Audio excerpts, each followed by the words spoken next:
आज बीके जी लोगों के प्रश्नों के उत्तर देंगी, जो प्रश्न लोगों को ज्ञान में आने से पहले रुकावट बनते हैं। कृपया इस वीडियो को पूरा देखिएगा।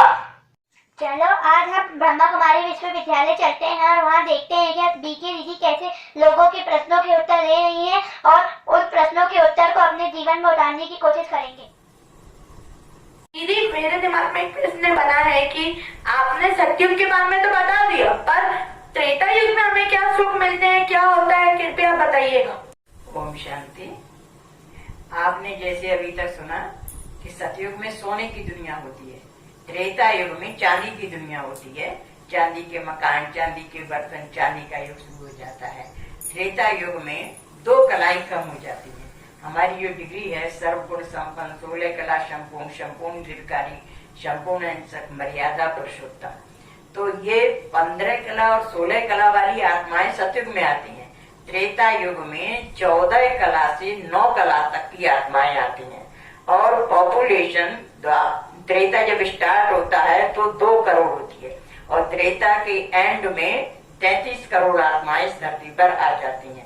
वहां पर हर एक सीढ़ी पर 2 कलाएं कम होती जाती हैं, 1 कला कम होती जाती है। तो इस प्रकार से 14, 13, 12, 11, 10, 9 इतनी कलाएं आती हैं। 9 कलाएं तक आत्माएं आती हैं।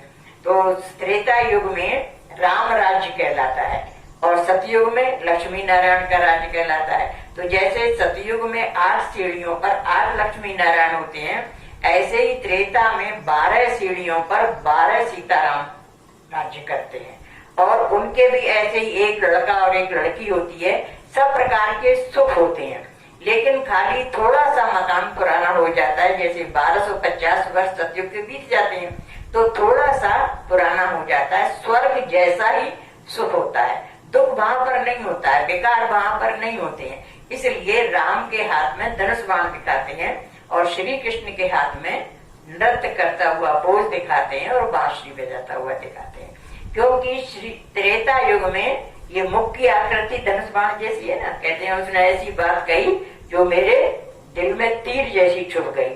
तो त्रेता युग में मुख का सहारा लेना पड़ता है, मुख से कहना पड़ता है ऐसा करो वैसा करो। सतयुग में मुंह से भी नहीं कहना पड़ता, वहाँ संकल्पों से और इशारों से समझने वाली आत्माएं होती हैं। त्रेता युग में थोड़ा सा कम हो जाता है, प्रकृति भी थोड़ी सी वैसी कम सुख हो जाता है, लेकिन दुख नहीं होता है, संपन्न सब लोग होते हैं। तो इस प्रकार से त्रेता युग में 33 करोड़ पॉपुलेशन हो जाती है और सब प्रकार के सुख हाजिर होते हैं। त्रेता युग के बाद फिर द्वापर युग आता है।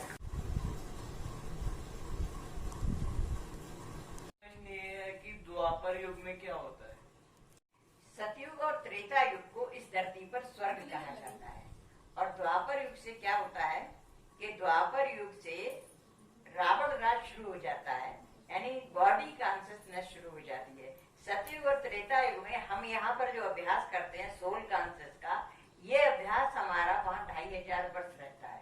तो सतयुग त्रेता युग में सोल कॉन्शियस बनकर रहते हैं तो कभी किसी को दुख की फीलिंग ही नहीं आती है।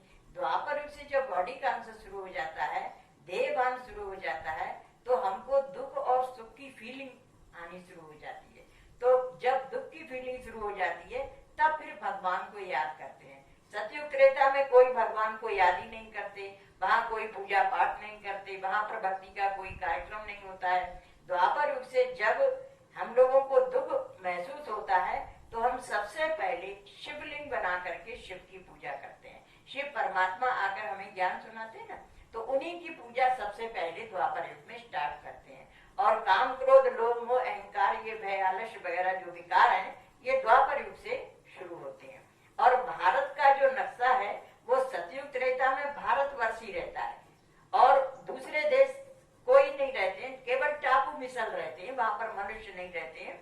तो पिकनिक मनाने के लिए, सैर सपाटे के लिए उस समय जाते हैं विदेशों में, लेकिन विदेशों में कोई रहता नहीं है। तो द्वापर युग से जब भारत की पॉपुलेशन बढ़ने लगती है तो विदेशों में रहना शुरू कर देती है और वहां पर रहने की व्यवस्था शुरू हो जाती है। और सबसे पहले हम शिवलिंग बना करके पूजा करते हैं। फिर जैसे त्रेता के अंत में 9 कलाएं होती है, 9 कलाएं तक त्रेता में आते हैं। 8 कलाएं रह जाती हैं। तो द्वापर युग से 8 कलाएं पूरी द्वापर युग में खत्म हो जाती हैं। यहाँ पर द्वापर युग में 21 बार आत्मा जन्म लेती है और तांबे की दुनिया होती है, यानी यहाँ पर तांबे के बर्तन, तांबे के मकान, तांबे के राज शुरू हो जाता है। फिर यहाँ पर क्या होता है कि हम धीरे धीरे जैसे हम गिरते जाते हैं तो हमारी आर्थिक स्थिति भी कम होती जाती है, हमारे डिवाइन वैल्यूज भी कम होते जाते हैं। तो सतयुग त्रेता में हम सोने के मकानों में रहते थे, हमारे अंदर सारे गुण होते थे। द्वापर युग में आ गए तो हमारे अंदर 8 कलाएं रह गई, कम आर्थिक रूप से भी हम कमजोर हो गए, तांबे की दुनिया में आ गए, और आध्यात्मिक रूप से भी हमारे अंदर कम वैल्यूज रह गए। तो हम अपने ही पूर्व जन्मों के चित्रों की पूजा करनी शुरू कर देते हैं। सबसे पहले तो शिवलिंग की पूजा करते हैं, जिसको परमात्मा अव्यभिचारी भक्ति कहते हैं। फिर जैसे जैसे नीचे उतरते जाते हैं तो अपने ही पूर्व जन्मों के चित्रों की, जैसे राधा कृष्ण की, राम सीता की, इनके मंदिर बनाना शुरू कर देते हैं, इनकी पूजा करनी शुरू कर देते हैं। तो परमात्मा कहते हैं आप ही पूज और आप ही पुजारी, अपनी ही पूजा करनी शुरू कर देते हैं। फिर द्वापर युग में हमारे जो आर्थिक स्थिति और कमजोर हो जाती है द्वापर युग में, तो हम लोग फिर क्या करते हैं, जैसे नौकरी करना शुरू कर देते हैं, थोड़ा थोड़ा अर्थोपार्जन के लिए स्ट्रगल। फिर राजाई प्रथा भी रहती है वहां पर। तो द्वापर, आधा द्वापर जब हो जाता है तब ये ग्रंथ लिखना शुरू करते हैं, आधे द्वापर में। फिर द्वापर युग के बाद फिर कलयुग आता है। कलयुग में हम लोग बहुत कला विहीन हो जाते हैं। आपने सतयुग, त्रेता, द्वापर तीनों के बारे में बता दिया, पर कलयुग में क्या होता है और क्या स्थिति रहती है मनुष्य की, कृपया आप बताइएगा। ओम शांति। कलयुग में हम आत्माएं कला विहीन हो जाती हैं, हमारे जितने भी डिवाइन वैल्यूज हैं वो सब खत्म हो जाते हैं त्रेता के, द्वापर के अंत तक। फिर कलयुग में हम आत्माएं कला विहीन हो जाने के कारण इन विकारों के, यानी काम, क्रोध, लोभ, मोह, अहंकार, इन विकारों के पंजे में फंस जाती हैं। फिर कलयुग के अंत में आकर के ये विकार इतने हावी हो जाते हैं कि बच्चे बच्चे के अंदर ये विकार समा जाते हैं। तब ये फिर कलयुग लोहे की दुनिया कहलाती है। यहाँ पर लोहे के मकान, लोहे के बर्तन, ये दरवाजे, खिड़कियां लोहे के, जो हम स्टील के बर्तन इस्तेमाल करते हैं वो भी एक प्रकार का लोहा है। तो लोहे की दुनिया स्टार्ट हो जाती है और यहाँ पर आत्माएं अंधानुकरण, अपनी विवेक बुद्धि रहती नहीं है, डिवाइन वैल्यूज रहते नहीं है, तो जैसा एक करता है वैसी नकल करना शुरू कर देते हैं, अकल का इस्तेमाल नहीं करते हैं। तो इस कारण से पेड़ पौधों की पूजा करनी शुरू कर देते हैं। अब पर पेड़ पौधे हम ही ने खुद लगाए हैं और हम ही उनकी पूजा करना शुरू कर देते हैं। फिर मनुष्यों की पूजा करनी शुरू कर देते हैं। परमात्मा तो कहते हैं मनुष्य तो जैसे हम है वैसी वो है, लेकिन साधु सन्यासियों की, मनुष्यों की, पेड़ पौधों की, जानवरों की भी पूजा करनी शुरू कर देते हैं।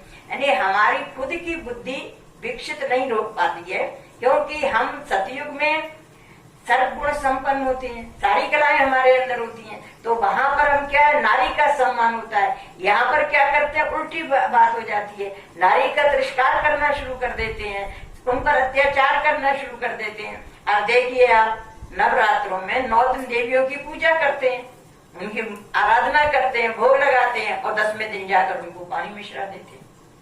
तो ये गलत बात है ना कि 9 दिन तक तो आपने उनकी पूजा की, 10वें दिन इस मूर्ति ने क्या बिगाड़ दिया जो उसको पानी में जाके डुबो देते हैं। तो इस तरीके से कलयुग के अंत में ये सब प्रथाएं चालू हो जाती हैं। सतयुग में क्या होता है, नारी का सम्मान होता है, लक्ष्मी नारायण, सीता राम, नारी का नाम पहले, राम का नाम बाद में, सीता का नाम पहले, राम का नाम बाद में, लक्ष्मी का नाम पहले, नारायण का नाम बाद में। और यहाँ पर क्या लिखते हैं, श्री एवं श्रीमती, पुरुष प्रधान समाज हो जाता है। तो नारी का तिरस्कार करना शुरू कर देते हैं। नारी के साथ बलात्कार, पापाचार, भ्रष्टाचार, दहेज न लाने पर उसको मारना, तोड़ना, ये सब विकर्म करने शुरू कर देते हैं। कलयुग के अंत में जब बहुत पापाचार, भ्रष्टाचार फैल जाता है, तब परमात्मा इस धरती पर स्वयं आते हैं और आकर के इस दुनिया में से फिर ये ज्ञान सुनाते हैं। और इस ज्ञान में जो आत्माएं आ जाती हैं वे तो अपने अंदर की बुराइयों को छोड़ना शुरू कर देती हैं और जो नहीं आती हैं वे वैसे ही गंदे काम करते रहते हैं। तो इस विशाल संसार में यानी संसार परम धाम की सारी आत्माएं कलयुग के अंत में नीचे आ जाती हैं और दुनिया भी कैसी बन जाती है, तमो प्रधान बन जाती है। तो इस तमो प्रधान दुनिया में से सतो प्रधान सतयुग के लायक हीरे मोती वाली आत्माओं को परमात्मा छांटते हैं। तो इस ज्ञान का सब जगह प्रचार करते हैं, जगह जगह कार्यक्रम करते हैं। लेकिन जो स्कूल की आत्माएं होती हैं उनको ये ज्ञान अच्छा लगता है और वे आत्माएं इस ज्ञान में आ जाती हैं और इस ज्ञान को अपने जीवन में उतारना होता है। बच्चे ये बुकिश नॉलेज नहीं है कि हमने सुन लिया पढ़ लिया। जानना, मानना और चलना, इसमें चलने में मेहनत होती है। तो जो आत्माएं चलती हैं इस ज्ञान में वे जा करके फिर देवी देवता बनती। यानी जैसे गुस्सा नहीं करना है तो नहीं करेंगी, श्रीमत पर चलना है तो चलेंगी। ऐसे चलने वाली आत्माएं सतयुग में सतयुग त्रेता में जाती हैं और जो नहीं कहना मानती हैं आत्माएं उनका फिर क्या हो जाता है, त्रिशूल यानी 3 प्रकार के कष्ट से विनाश होता है। जैसे दैविक भौतिक तापा कहलाते ना, तो या तो बाढ़ से या बम विस्फोट से या भूकंप, बाढ़, बम विस्फोट, बाढ़ और ड्राइव, इन 3 प्रकार से ये आत्माएं अपना शरीर छोड़ेंगी। और एक तरफ ये देवी संप्रदाय भी चल रहा है, ब्रह्मा कुमारी आश्रम भी चल रहे हैं, इसका भी विस्तार होता जाता है। तो सारे विश्व भर में इसकी बहुत सारी आत्माएं निकल आती हैं। तो ये सारी आत्माएं जो ब्रह्मा कुमारी आश्रम में पढ़ाई कर रही हैं वे सतयुग त्रेता में नंबरवार पुरुषार्थ अनुसार आएंगी। जिन्होंने अपने आप को बिल्कुल सतयुग के लायक बना लिया है वे सतयुग में आएंगी और जिनके कम नंबर रह जाएंगे वे त्रेता युग में आएंगी। और जिन्होंने ये पढ़ाई पढ़ी नहीं है तो वे आत्माएं द्वापर युग में, कलयुग में अंत में, मतलब या तो द्वापर युग में आएंगी या कलयुग में आएंगी। वे आत्माएं सतयुग त्रेता में पैर भी नहीं रख सकती हैं। जैसे हम अपने यहाँ देखते हैं आश्रम पर कोई भाई लोग आते हैं, अपनी पत्नी को, बच्चे को या बहन को छोड़ जाते हैं गेट तक, लेकिन अंदर आश्रम में नहीं आते हैं। हम बुलाते हैं तब भी नहीं आते हैं। तो ऐसी आत्माएं जो आश्रम में कदम भी नहीं रख रही हैं तो वहाँ सतयुग त्रेता में भी कदम नहीं रख सकती हैं। सतयुग त्रेता में केवल वही आत्माएं आएंगी जो कि इस पढ़ाई को पढ़ेंगी। मनुष्य देवी देवता बनने की पढ़ाई पढ़ाई जा रही है, इसको जो पढ़ते हैं वो ही सतयुग त्रेता में आते हैं, जो नहीं पढ़ते हैं वे द्वापर युग कलयुग में आते हैं। शांति। दीदी धन्यवाद बाबा, धन्यवाद बाबा के दिए ज्ञान को, उसके कारण मेरे को मेरे प्रश्नों का उत्तर मिल गया। शांति। हमारा मनोबल बढ़ाने के लिए व ऐसे और वीडियो पाने के लिए हमारे चैनल को सब्सक्राइब